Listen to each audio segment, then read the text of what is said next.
അസ്സലാമു അലൈക്കും വറഹ്മത്തുള്ളാഹി വബറകാതുഹു. പ്രിയപ്പെട്ടവരെ, മുഹറം ഒന്നാണല്ലോ. മുഹറം ഒന്നിൻ്റെ അന്ന് 113 തവണ ബിസ്മില്ലാഹിർ റഹ്മാനിർ റഹീം എന്ന് ഒരു വെള്ളക്കടലാസിൽ എഴുതിയിട്ട് അത് സൂക്ഷിച്ചാൽ വലിയ നേട്ടങ്ങൾ നിങ്ങളെ കാത്തിരിക്കുന്നുണ്ട്.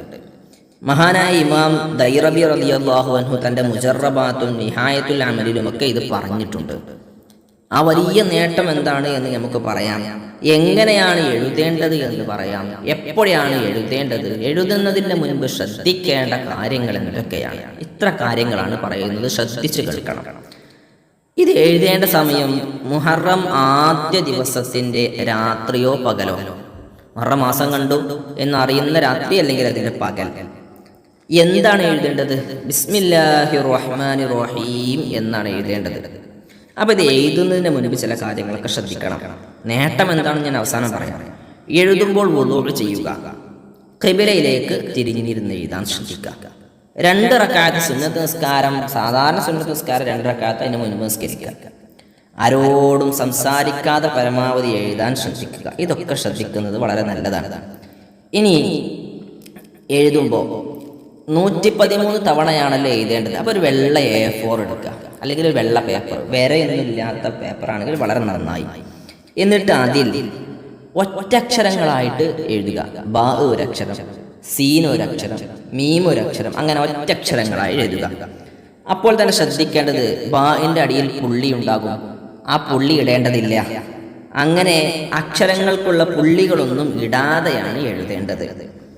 അങ്ങനെ 19 അക്ഷരമായ ബിസ്മില്ലാഹിർ റഹ്മാനിർ റഹീം എന്ന് എഴുതുക.